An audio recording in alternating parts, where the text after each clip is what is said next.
Before we begin, please be advised that this video contains discussions of violent crimes against children.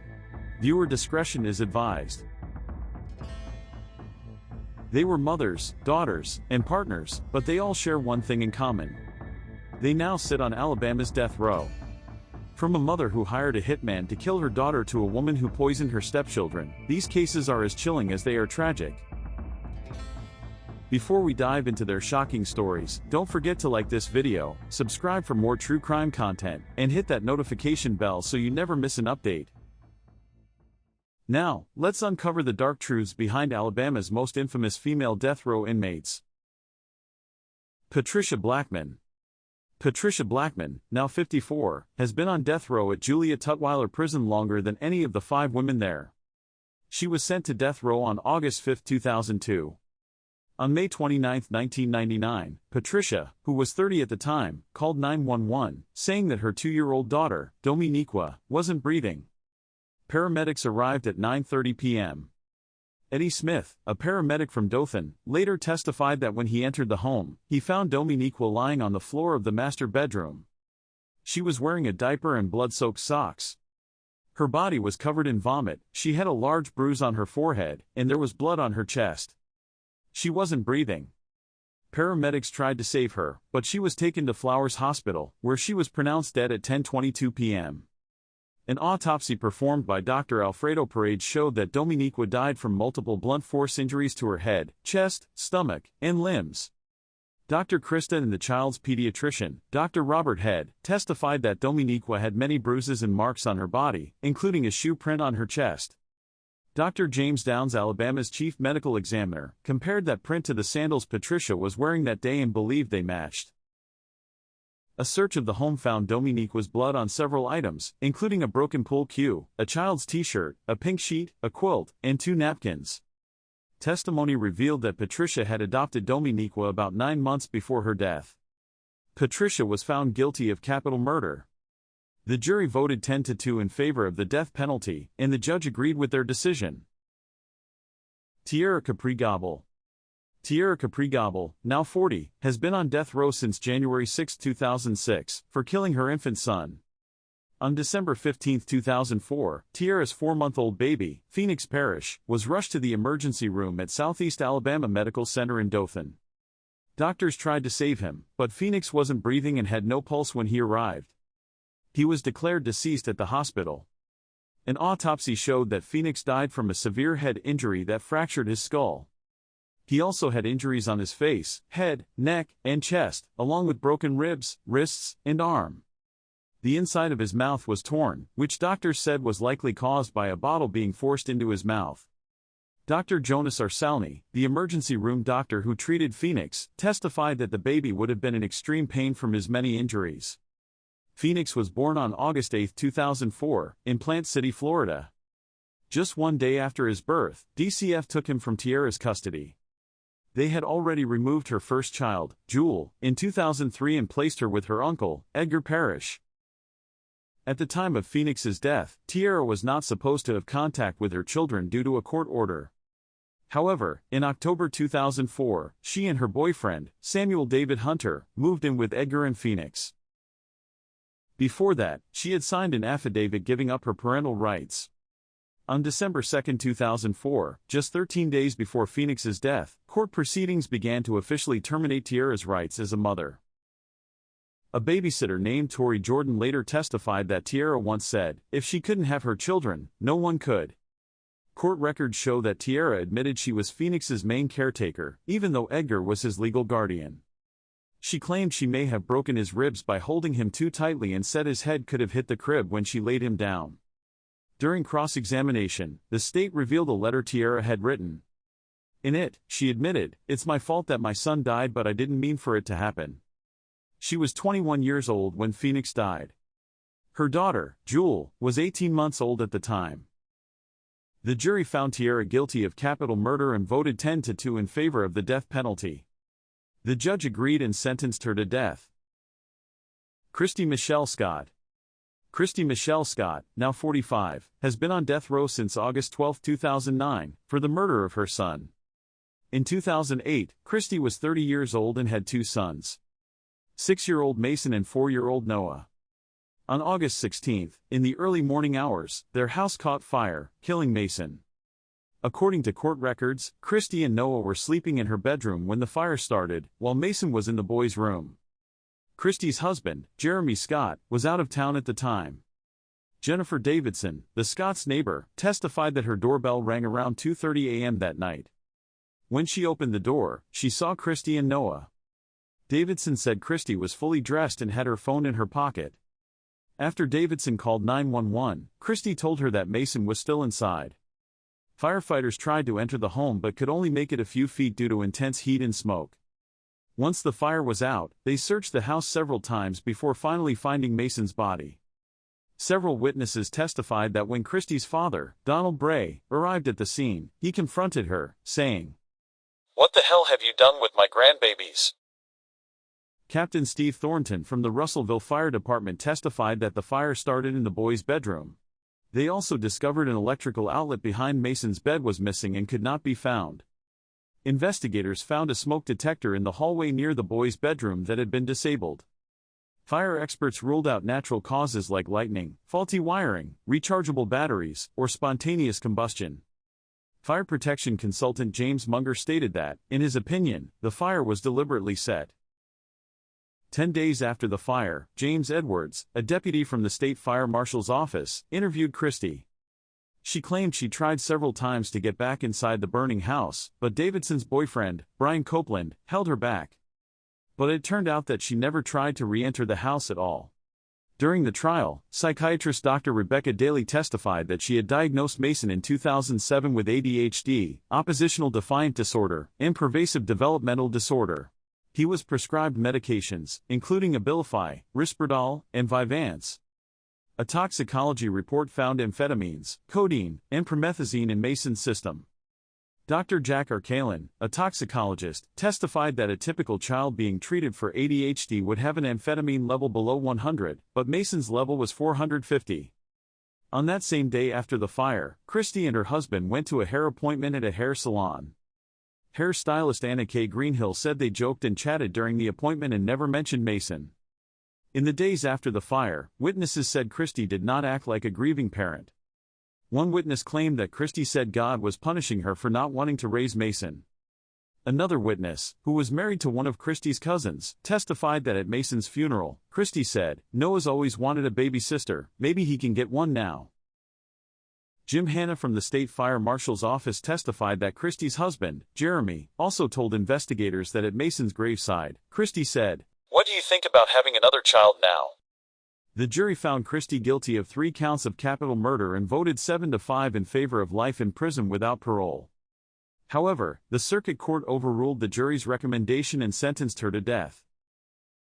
Heather Levall Keiton. Heather Levall Keiton, now 35, has been on death row since August 21, 2015, for the murder of her stepson and reckless manslaughter in the death of her stepdaughter.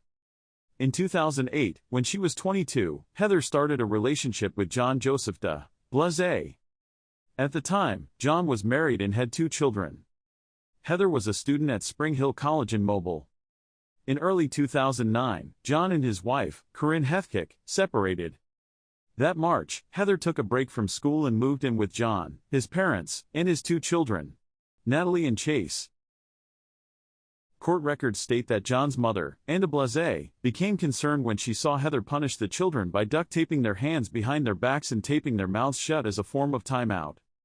By July 2009, Ann and her husband told Heather she needed to move out. She returned to her hometown of Louisville, Kentucky, but came back to Alabama in December. John, Natalie, and Chase then moved in with Heather, who was pregnant with John's child. Friends of John, who let the couple and the children stay with them in early 2010, later testified that Heather referred to the kids as spawn of Satan and demon spawns from hell. She also said she worried they would be jealous of her unborn baby. By the end of January 2010, the family moved into the Peach Place Inn in Mobile. The inn's manager later testified that Natalie and Chase always looked pale and sickly. In July 2010, after being evicted from the inn, Heather and John moved to an apartment in Louisville owned by Heather's mother, Helena Keiton. The children were not with them. When asked where they were, Heather told her mother that Natalie and Chase were staying with John's relatives in Las Vegas until they found a permanent home. In November 2010, Helena overheard a conversation between Heather and John that made her uneasy. When she confronted Heather, she admitted that Natalie was dead. A few days later, Helena and her fiancé contacted the police for a welfare check, fearing Heather was in danger. Heather left the apartment and went to the Louisville Police Department with her parents. According to court records, she then admitted that both children had died months earlier. Heather claimed that before Natalie died, her breath smelled like death, and she had vomited a black substance. Heather said she begged John to take Natalie to a hospital, but he refused.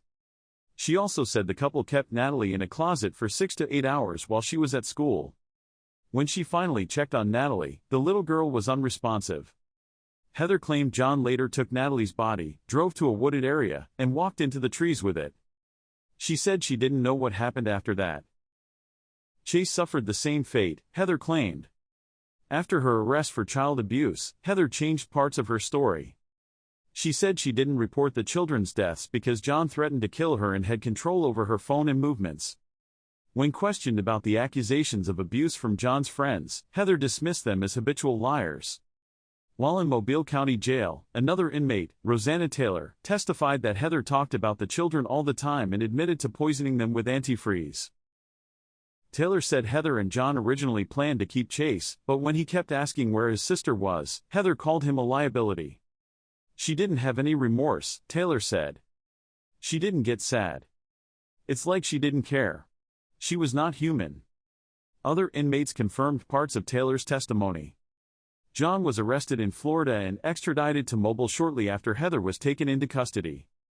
On December 28, 2010, he gave a statement saying he choked both children to death because Heather had made their lives unbearable. He claimed she left him no choice and that he had been blinded by love. On December 3, 2010, John led police to the locations where he buried Natalie and Chase. 5 days later, Chase's partial skeletal remains were found, approximately 6 months after his death. Natalie's remains were discovered on December 11, 2010, nearly 9 months after she had died.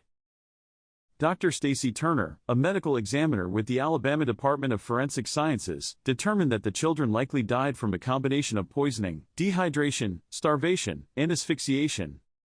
On May 27, 2015, Heather was found guilty of capital murder in Chase's death and reckless manslaughter in Natalie's. The jury determined Chase's death was especially heinous and voted 11-1 in favor of the death penalty. The court agreed with their recommendation. John, now 40, is also on death row. Lisa Graham. Lisa Graham, now 56, has been on death row at Tutwiler Prison since February 26, 2016, for orchestrating the murder of her daughter. According to court records, Lisa, then 40, believed her 20-year-old daughter, Stephanie Shea Graham, had ruined her life. If I could kill her myself and get away with it, I would, Lisa allegedly said. Shea had been using cocaine, worked as an exotic dancer, and was arrested for her involvement in a drive-by shooting. After the arrest, Lisa and her husband, Kevin, posted a $100,000 cash bond and hired an attorney for their daughter. A few weeks before the murder, Lisa offered a neighbor $5,000 to kill Shea, reportedly saying she wanted the little bee dead. Around the same time, Lisa was also overheard discussing with Kenneth Walton how to carry out the killing, how to cover it up, and how easy it would be. Days before Shea's body was found, Lisa met Walton at the Columbus Public Library to finalize the plan. She handed him the keys to her car, where he retrieved a 9mm handgun. Their last conversation took place over the phone on July 5, 2007, the day Shea was murdered. That day, Walton lured Shea to a gas station, promising to give her a car so she could get away. Once she arrived, Walton drove her to Russell County. During the drive, Shea asked to stop and use the restroom. Walton pulled over in a remote area on Bowden Road near Pittsview, and as Shea stepped out of the truck, he shot her twice in the head. He then walked around the vehicle and shot her 4 more times. The next day, Walton met up with Lisa, returned the gun, and she gave it to her father, Warren Thompson, to clean. After his arrest, Walton confessed and called Lisa, asking her to hire him an attorney and post his bond. Unbeknownst to her, Kevin Graham recorded the call and handed it over to the police. Lisa was then brought in for questioning. Before her interview, Kevin asked to speak with her. Aware that their conversation was being recorded, Lisa denied wanting Shay dead and dismissed her prior statements as joking around.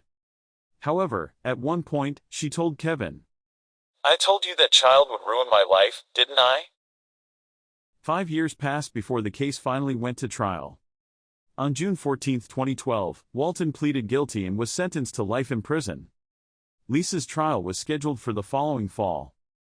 On September 25, 2012, then Circuit Judge George Green abruptly declared a mistrial due to his health issues. When prosecutors sought a retrial, Lisa's defense team argued it would violate double jeopardy. The Alabama Court of Appeals rejected the claim on October 17, 2013, and the Alabama Supreme Court upheld the decision on August 8, 2014. On March 5, 2014, Lisa was convicted, but Judge Jacob Walker postponed her sentencing for a mental evaluation. Lisa had been diagnosed with PTSD and was taking medication prescribed for schizophrenia. During sentencing, psychologist and attorney Glenn King testified that although Lisa had a low IQ of 77, she was capable of understanding the consequences of her actions. Psychiatrist Heather Rowe, who had treated Lisa since 2013, stated that she suffered from severe depression and borderline personality disorder. After reviewing the evidence, Walker sentenced Lisa to death. These 5 women committed crimes so heinous that they were sentenced to the harshest penalty possible, death. Their stories are filled with betrayal, cruelty, and shocking twists that continue to haunt those affected. What are your thoughts on these cases? Do you believe they deserve the ultimate punishment? Let me know in the comments below. And if you found this video compelling, don't forget to like, subscribe, and hit that notification bell so you never miss a chilling true crime story. Thanks for watching, and until next time, stay safe.